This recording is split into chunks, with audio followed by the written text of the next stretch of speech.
Hello दोस्तों, स्वागत है एक बार फिर से आपका मेरे चैनल पे लीगल न्यूज 127 पे। दोस्तों, आज की वीडियो में एक ऐसे लेटेस्ट जजमेंट के बारे में बात करूंगी जो आंध्र प्रदेश हाई कोर्ट का जजमेंट है। होता क्या है, आप में से बहुत सारे पति ऐसे होंगे जो जब भी पत्नी परेशान कर देती है, घर में डेली कलेश, झूठे आरोप लगा देती, केस लगा देती है, आपको, आपके परिवार वालों को फंसाती है, तो आप खुद हद तक इतने परेशान हो जाते हैं, सोचते हैं कि अब मुझे साथ में रहना ही नहीं है। बट कुछ लोग पति ये भी सोचते हैं, अगर मैं मना कर देता हूँ तो क्या कोर्ट मुझे हमेशा गलत मानेगी कि ये इसलिए नहीं रखना चाह रहा। पत्नी तो वहां पे कोर्ट में बोलेगी, दिखाएगी कि मैं साथ में रहना चाहती हूँ, झूठे केसेस करेगी, सब कुछ बोलेगी और सबूत के नाम पे कुछ नहीं देगी। और जब रहने के लिए बोला जाएगा तो वो नहीं रहेगी। अब सवाल यह आएगा कि अगर मैं मना कर दूंगा तो क्या कोर्ट मुझे गलत साबित करेगी कि ये जो उसके इल्जाम थे सारे, वो झूठे इल्जाम लगा रही, क्या वो सच में साबित हो जाएंगे मेरे ऐसे बोलने से। तो इसी से रिलेटेड आया है कि हस्बैंड का साथ रहने से मना करना क्या हमेशा गलत होता है। क्या पति अगर पत्नी के साथ रहने से मना कर दे तो कोर्ट क्या उसे हमेशा गलत ही बोलेगा कि हाँ, पति ही की गलती है जब भी वो साथ में रहना नहीं चाहता, इसलिए वो मना कर रहा है।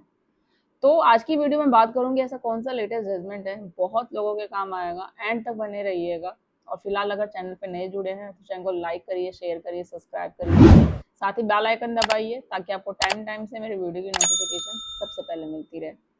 तो दोस्तों, बात करते हैं, क्या सिर्फ अलग रहना ही हस्बैंड की गलती साबित करने के लिए काफी है कि बस वो अलग रहना है, साथ में नहीं रहना चाहता, और क्यों नहीं रहना चाहता वो भी बताए, तो क्या उससे गलती उसकी साबित हो जाएगी जो उसने वो गलती ही नहीं करी है। तो या फिर कानून हर मामले में सर्कमस्टांसेस को भी देखता है। तो आंध्र प्रदेश हाईकोर्ट ने एक बहुत इंपॉर्टेंट जजमेंट में बहुत बड़ा ऑब्जर्वेशन दिया है।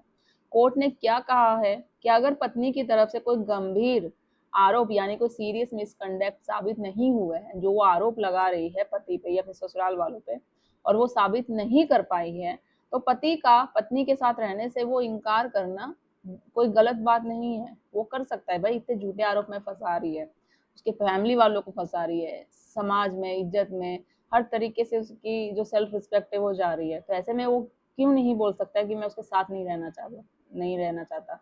तो ये कोई गलत तो है नहीं कि भाई उसने क्यों मना कर दिया। अब अपने आप में गलती नहीं माना जाना अंडर सेक्शन 23 सब close 1A Hindu marriage act, तो आखिर इसका मतलब क्या है। सेक्शन 23(1) एक क्या कहता है और इस जजमेंट से वाइफ और हस्बैंड पर, केस पर क्या असर पड़ेगा, आज की वीडियो में मैं पूरा डिटेल्स में बात करूंगी, तो ध्यान से सुनिएगा। अब ये मामला क्या है, पति पत्नी के वही वैवाहिक जो विवाद होते हैं उससे जुड़ा हुआ था। दोनों के बीच रिश्ते खराब हो चुके थे और साथ रहना बहुत मुश्किल होता जा रहा था। मामला कोर्ट तक पहुंचा। कोर्ट के सामने सबसे बड़ा सवाल क्या था कि अगर पति पत्नी के साथ रहने से मना करता है तो क्या इसे ऑटोमेटिक उसकी गलती मानी जाएगी पति की। तो पत्नी की तरफ से यह आर्गुमेंट दिया गया कि पति ने वैवाहिक संबंध निभाने से इनकार कर दिया, इसलिए वो फॉल्ट में है। लेकिन कोर्ट ने इस मुद्दे को केवल इमोशनली एंगल से नहीं देखा, बल्कि हिंदू मैरिज एक्ट की लीगल लैंग्वेज और प्रिंसिपल को ध्यान से समझा। सेक्शन 23 सब क्लोज 1A में अब समझते हैं सबसे पहले कि आखिर सेक्शन 23A क्या है, ये क्या कहता है सेक्शन। तो हिंदू मैरिज एक्ट की ये सेक्शन कहती है कि अगर कोई व्यक्ति अपनी ही गलती का फायदा उठाकर रिलीफ मांग रहा है तो कोर्ट उसे रिलीफ नहीं देगा। इसे सिंपल लैंग्वेज में समझो तो कोई व्यक्ति खुद गलत काम करे और फिर उसी गलती का फायदा लेकर कोर्ट से राहत मांगे तो कोर्ट इसे पसंद नहीं करता, रिजेक्ट कर देगा। अब फैमिली लॉ में इसे बहुत इंपॉर्टेंट प्रिंसिपल माना जाता है सेक्शन 23 को। लेकिन सवाल ये था, क्या सिर्फ पत्नी के साथ रहने से इनकार करना ही गलती माना जाएगा।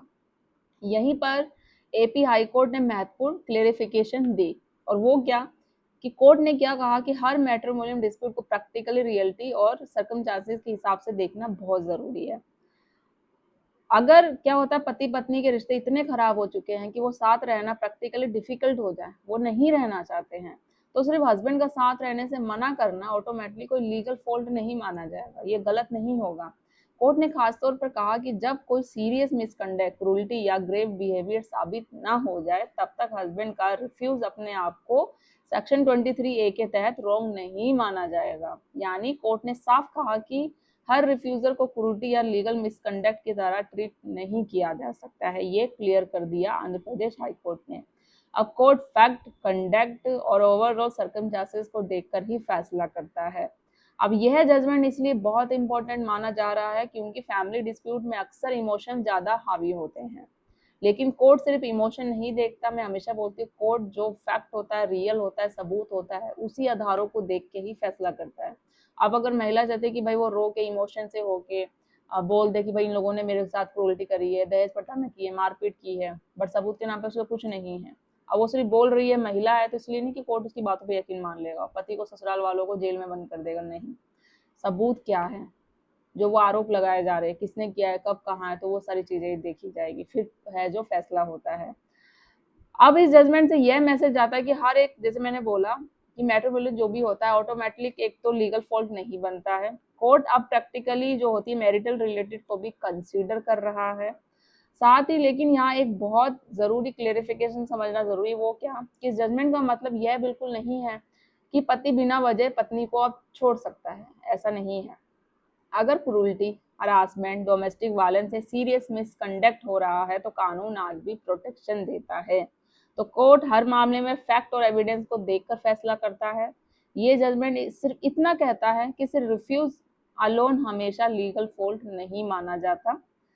आजकल मैट्रिमोनियल डिस्प्यूट तेजी से बढ़ रहे हैं, बहुत ज्यादा, और झूठे केसों की तादाद ज्यादा ही बढ़ती जा रही है। ये हाई कोर्ट, सुप्रीम कोर्ट खुद ही कह रहा है, क्योंकि ऐसे केस डेली आते रहते हैं, उनको पता चल जाता है कौन कहाँ सच ये कैसे है, कौन झूठे केसेस है।